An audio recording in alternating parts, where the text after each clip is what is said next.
Pride and Prejudice by Jane Austen, Chapter 47. "I have been thinking it over again, Elizabeth," said her uncle as they drove from the town. "and really, upon serious consideration, I am much more inclined than I was to judge as your elder sister does on the matter. It appears to me so very unlikely that any young man should form such a design against a girl who was by no means unprotected or friendless, and who was actually staying in his colonel's family, that I am strongly inclined to hope the best. Could he expect that her friends would not step forward? Could he expect to be noticed again by the regiment after such an affront to Colonel Forster? His temptation is not adequate to the risk." "Do you really think so?" cried Elizabeth, brightening up for a moment. "Upon my word," said Mrs. Gardiner, "I begin to be of your uncle's opinion. It is really too great a violation of decency, honor, and interest for him to be guilty of. I cannot think so very ill of Wickham. Can you yourself, Lizzie, so wholly give him up as to believe him capable of it?" "Not, perhaps, of neglecting his own interest, but of every other neglect I can believe him capable, if indeed it should be so. But I dare not hope it. Why should they not go on to Scotland if that had been the case?" "In the first place," replied Mr. Gardiner, "there is no absolute proof that they are not gone to Scotland." "Oh, but their removing from the chaise into a hackney coach is such a presumption. And besides, no traces of them were to be found on the Barnet Road." "Well then, supposing them to be in London, they may be there, though for the purpose of concealment, for no more exceptional purpose. It is not likely that money should be very abundant on either side, and it might strike them that they could be more economically, though less expeditiously, married in London than in Scotland." "But why all this secrecy? Why any fear of detection? Why must their marriage be private? Oh, no, no, this is not likely. His most particular friend, you see by Jane's account, was persuaded of his never intending to marry her. Wickham will never marry a woman without some money. He cannot afford it. And what claims has Lydia? What attraction has she beyond youth, health, and good humour that could make him, for her sake, forego every chance of benefiting himself by marrying well? As to what restraint the apprehensions of disgrace in the corps might throw on a dishonourable elopement with her, I am not able to judge, for I know nothing of the effects that such a step might produce. But as to your other objection, I am afraid it will hardly hold good. Lydia has no brothers to step forward, and he might imagine, from my father's behaviour, from his indolence and the little attention he has ever seemed to give to what was going forward in his family, that he would do as little and think as little about it as any father could do in such a matter." "But can you think that Lydia is so lost to everything but love of him as to consent to live with him on any terms other than marriage?" "It does seem, and it is most shocking indeed," replied Elizabeth with tears in her eyes, "that a sister's sense of decency and virtue in such a point should admit of doubt. But really I know not what to say. Perhaps I am not doing her justice.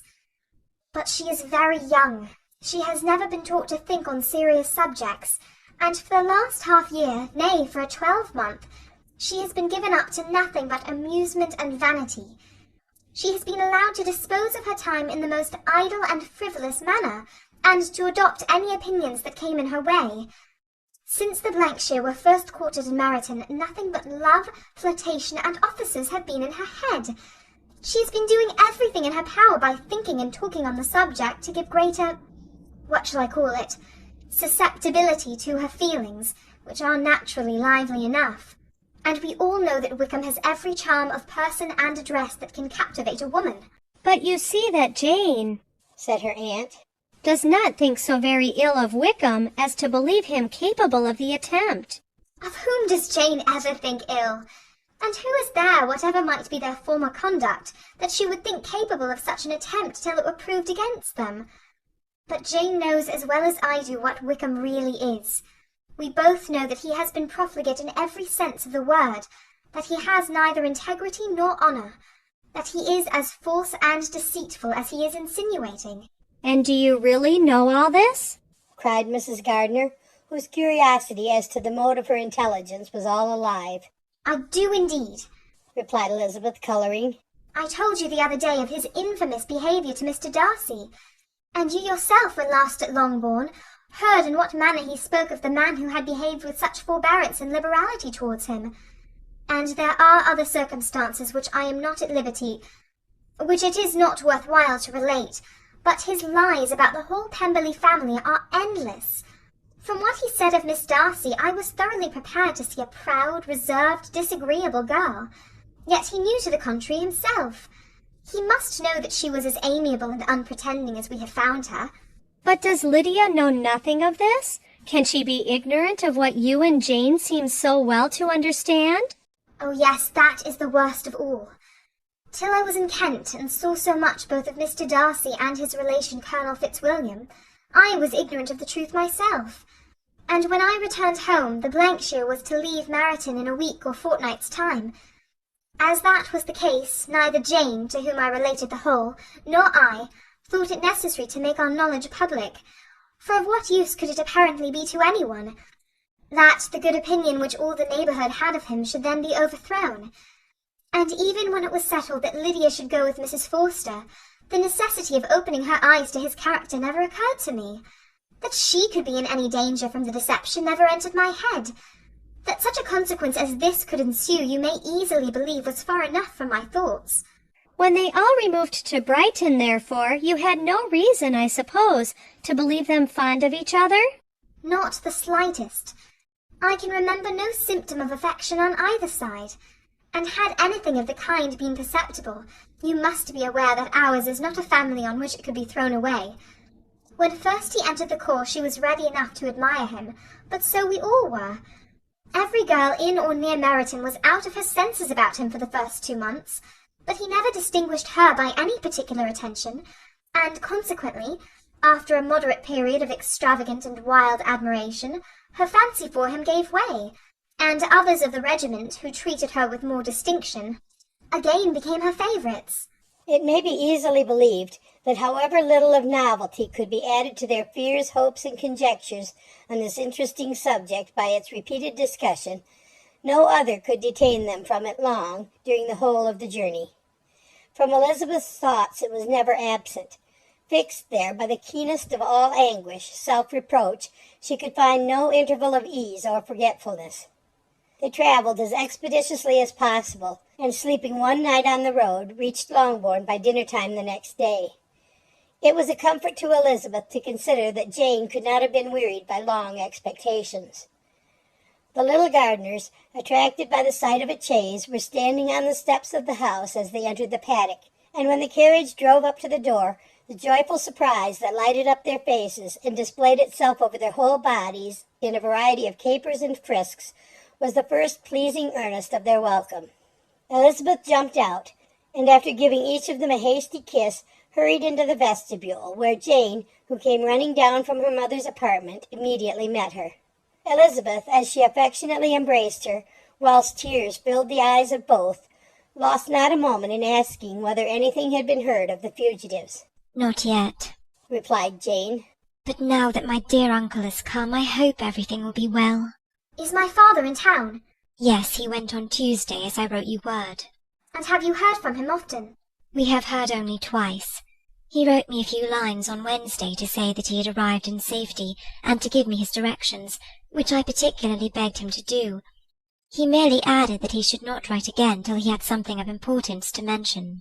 And my mother, how is she? How are you all? "My mother is tolerably well, I trust, though her spirits are greatly shaken. She is upstairs, and will have great satisfaction in seeing you all. She does not yet leave her dressing-room. Mary and Kitty, thank heaven, are quite well." But you, how are you? cried Elizabeth. You look pale. How much you must have gone through.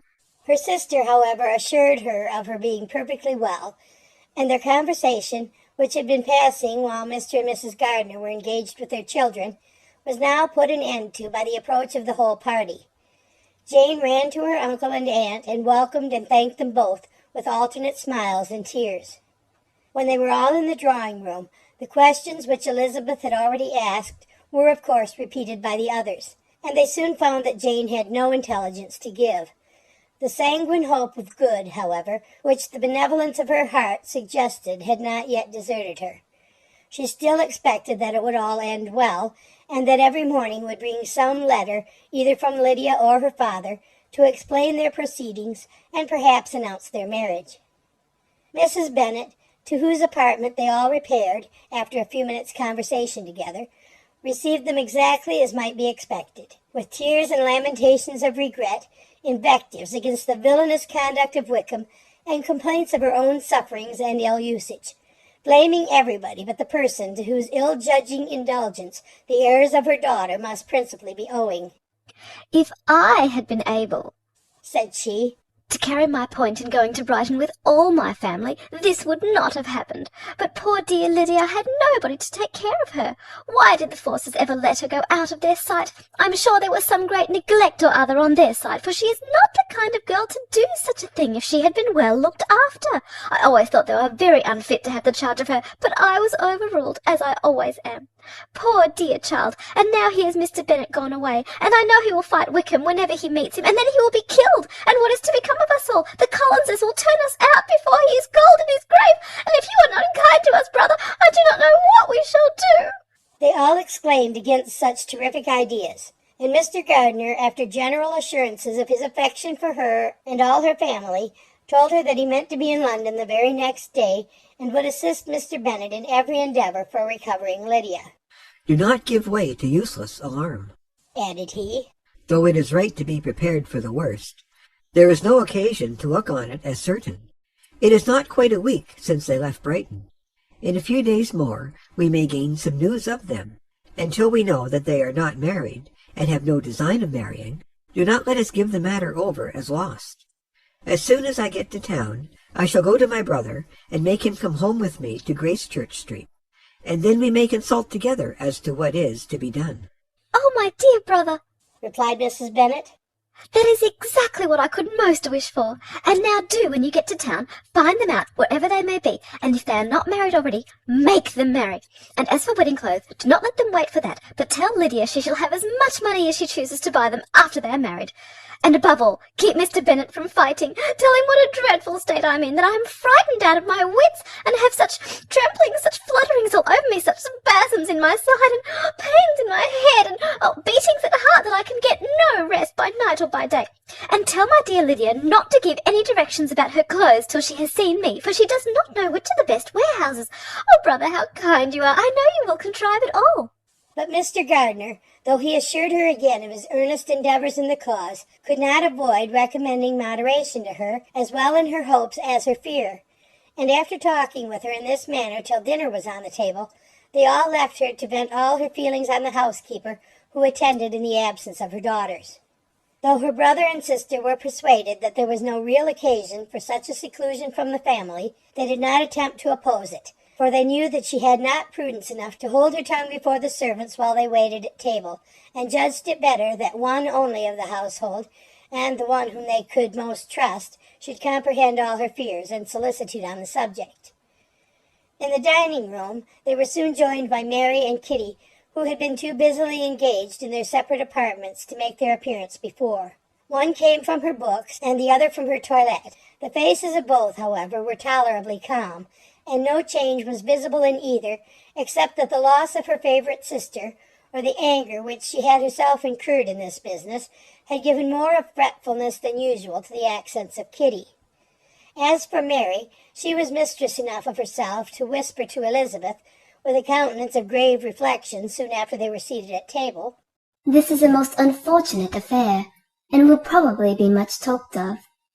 But we must stem the tide of malice, and pour into the wounded bosoms of each other the balm of sisterly consolation."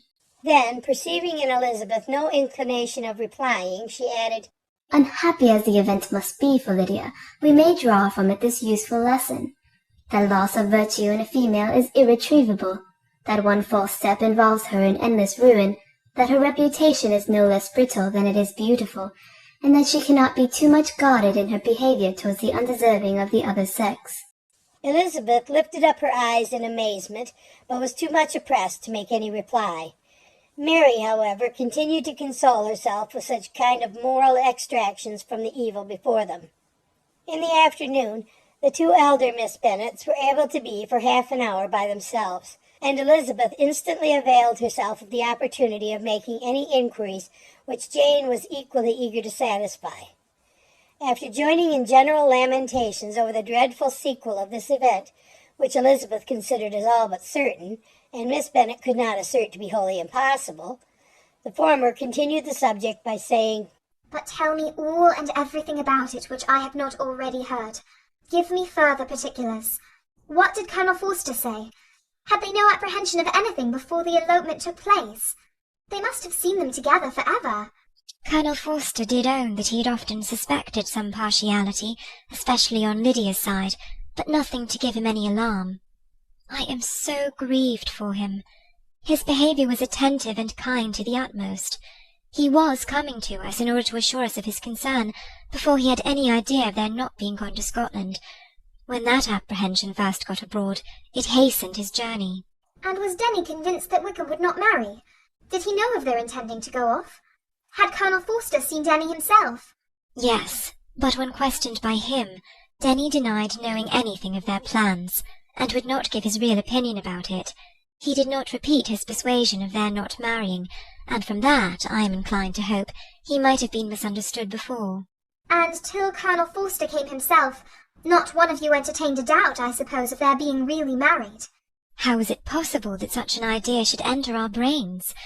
I felt a little uneasy, a little fearful of my sister's happiness with him in marriage, because I knew that his conduct had not always been quite right. My father and mother knew nothing of that. They only felt how imprudent a match it must be.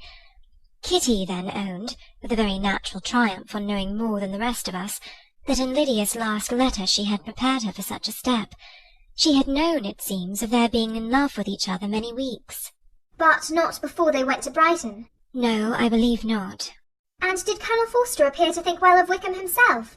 Does he know his real character? I must confess that he did not speak so well of Wickham as he formerly did. He believed him to be imprudent and extravagant, and since this sad affair has taken place, it is said that he left Meryton greatly in debt, but I hope this may be false. Oh, Jane, had we been less secret, had we told what we knew of him, this could not have happened. Perhaps it would have been better, replied her sister. But to expose the former faults of any person without knowing what their present feelings were seemed unjustifiable. We acted with the best intentions. Could Colonel Forster repeat the particulars of Lydia's note to his wife? He brought it with him for us to see. Jane then took it from her pocket-book and gave it to Elizabeth. These were the contents. My dear Harriet, you will laugh when you know where I am gone, and I cannot help laughing myself at your surprise tomorrow morning, as soon as I am missed. I am going to Gretna Green, and if you cannot guess with who, I shall think you a simpleton, for there is but one man in the world I love, and he is an angel.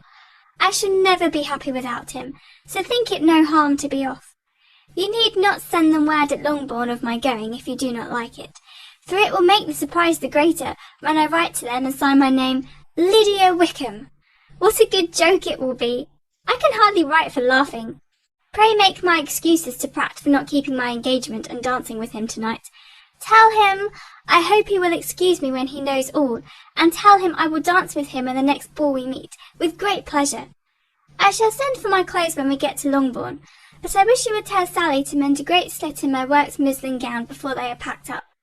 Goodbye. Give my love to Colonel Forster. I hope you will drink to our good journey. Your affectionate friend, Lydia Bennet. Oh, thoughtless, thoughtless Lydia! Cried Elizabeth when she had finished it. What a letter is this to be written at such a moment! But at least it shows that she was serious on the subject of their journey. Whatever he might afterwards persuade her to, it was not on her side a scheme of infamy. My poor father, how he must have felt it! I never saw anyone so shocked. He could not speak a word for full 10 minutes. My mother was taken ill immediately, and the whole house in such confusion. Oh, Jane! Cried Elizabeth. Was there a servant belonging to it who did not know the whole story before the end of the day? I do not know. I hope there was. But to be guarded at such a time is very difficult. My mother was in hysterics, and though I endeavoured to give her every assistance in my power, I am afraid I did not do so much as I might have done. But the horror of what might possibly happen almost took from me my faculties. Your attendance upon her has been too much for you. You do not look well. Oh, that I had been with you! You have had every care and anxiety upon yourself alone. Mary and Kitty have been very kind, and would have shared in every fatigue, I am sure, but I did not think it right for either of them. Kitty is slight and delicate, and Mary studies so much that her hours of repose should not be broken in on. My Aunt Phillips came to Longbourn on Tuesday, after my father went away, and was so good as to stay till Thursday with me. She was of great use and comfort to us all. And Lady Lucas has been very kind. She walked here on Wednesday morning to condole with us, and offered her services, or any of her daughters, if they should be of use to us. She had better have stayed at home, cried Elizabeth.